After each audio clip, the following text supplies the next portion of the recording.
Look closely at the cat sitting in your house. It might be sleeping peacefully on a sunny windowsill. Or it might be playing with a toy mouse. Or it might be watching you with its mysterious, intelligent eyes. This small, furry creature seems like a simple, domestic animal. But behind that calm face lies an incredible story that stretches back thousands of years. This story is a journey across continents, through ancient civilizations. The cat is one of the most successful animals on Earth, having spread from its wild origins to nearly every corner of the globe where people live. How did this happen? How did a solitary, wild hunter become our most popular companion and an internet superstar? This is the central question we will explore. We will travel back in time to meet its wild ancestors. We will discover where and why cats first decided to live alongside humans, forging a unique partnership that benefited both species. This was not a simple tale of taming. It was a clever choice made by the cats themselves. To understand the cat's incredible rise, we must begin at the very beginning, long before the first pyramids were built. Our story starts in the wild landscapes of the Near East, more than 10,000 years ago. A small but formidable predator, the African wildcat, Felis libica, roaming the forests and deserts. Perfectly designed for survival, a skilled hunter, independent, self-sufficient. Then human civilization began to grow. Early humans shifted from nomadic hunter-gatherer life to settled farming communities. They built the first villages and started storing large quantities of grain. Grain stores were a monumental achievement, but they created a new problem. They attracted mice, rats, and other small pests that threatened the harvest. Here, the wildcat and human stories intersect. Wildcats living nearby saw an incredible opportunity. The cats did not need to be invited twice. They moved closer to villages, drawn by easy meals. This wasn't domestication as we often imagine. Humans didn't capture them. Cats chose to come. A long, mutually beneficial relationship began. Cats gained steady food and a relatively safe home. Humans gained expert pest control, protecting vital food supplies. Archaeological evidence, a 9,500-year-old burial in Cyprus, a human and a cat laid to rest together, shows how deep this early bond became. A simple, practical arrangement that founded one of nature's most successful partnerships. The cat's journey from a humble village hunter to a figure of profound importance truly began in the fertile lands of ancient Egypt. Here, the cat was not just a useful animal, it became a divine symbol, deeply woven into the fabric of religion, society, and daily life. They admired its grace, its cleanliness, and its maternal devotion. They began to associate the cat with goddesses, particularly Bastet, the goddess of the home, fertility, and protection. To the ancient Egyptians, every cat held a spark of Bastet's sacred spirit. They were welcomed into temples and homes, adorned with jewelry, and fed the finest foods. The ultimate proof of sacred status. Mummification.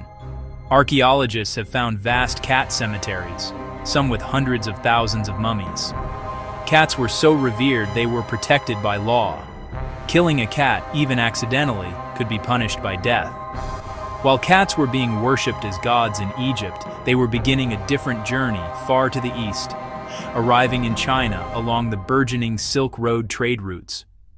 Just as in other agricultural societies, their primary role was a practical one, protecting valuable grain harvests and sacred manuscripts from rats and mice. Over time, their grace and beauty captured the imagination of artists and scholars.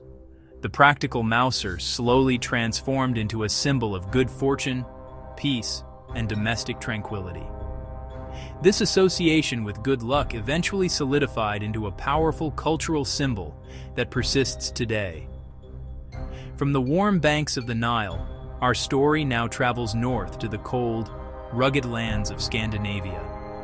In Norse lore, the cat was associated with Freya, the powerful goddess of love, beauty, and war.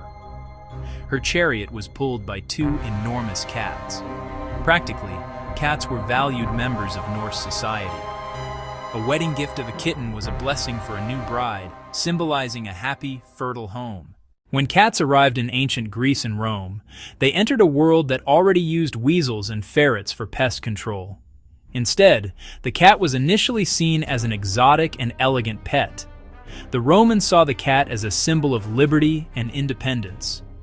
The goddess of liberty, Libertas, was often depicted with a cat at her feet. But this view was a double-edged sword. Unlike the loyal dog, the cat was seen as self-serving. Whispers and superstitions began to circulate. After establishing itself in ancient civilizations, the cat was ready for its next great adventure, conquering the world's oceans.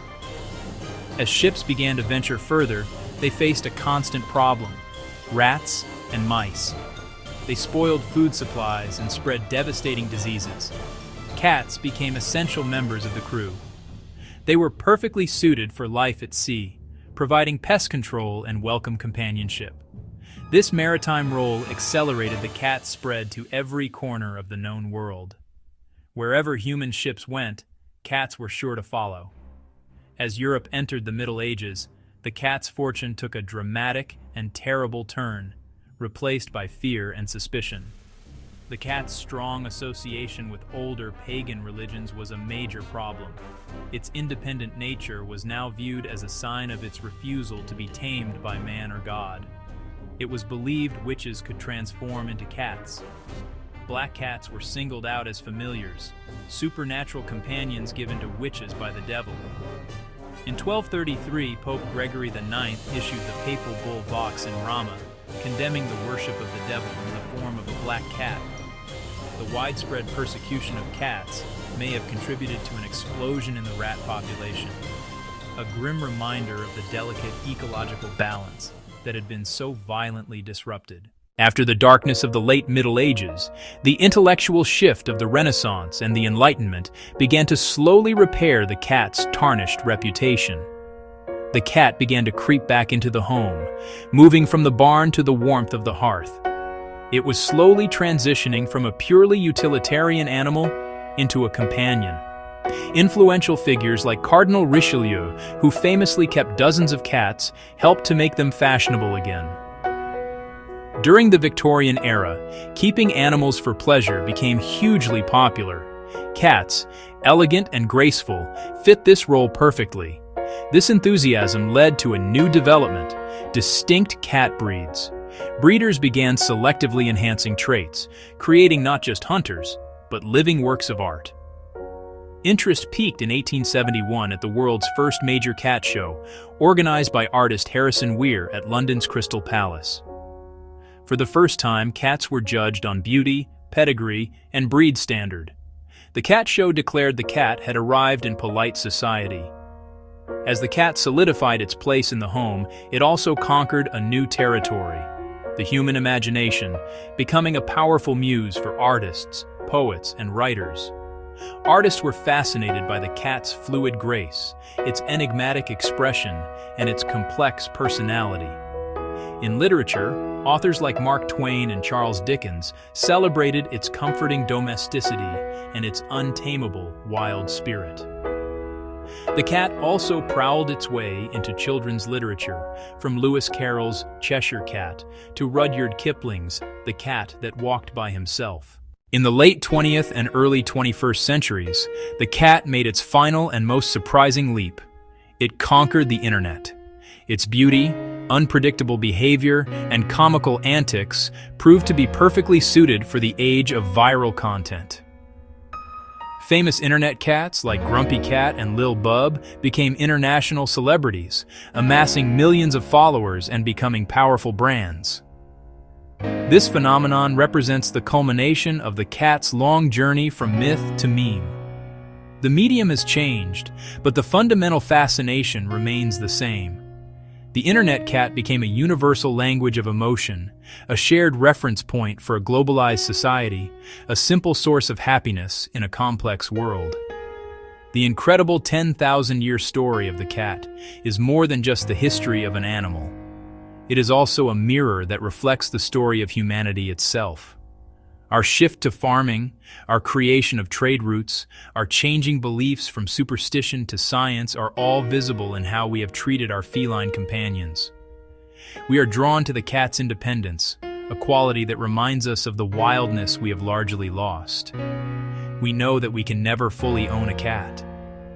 So, the next time you look at a cat, whether it is your own beloved pet or a fleeting image on a screen, remember the incredible journey it represents.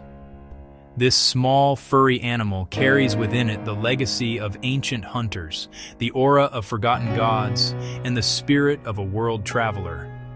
The cat did not conquer the world with claws or teeth, but with a quiet, persistent charm that has woven it inextricably into the fabric of human civilization.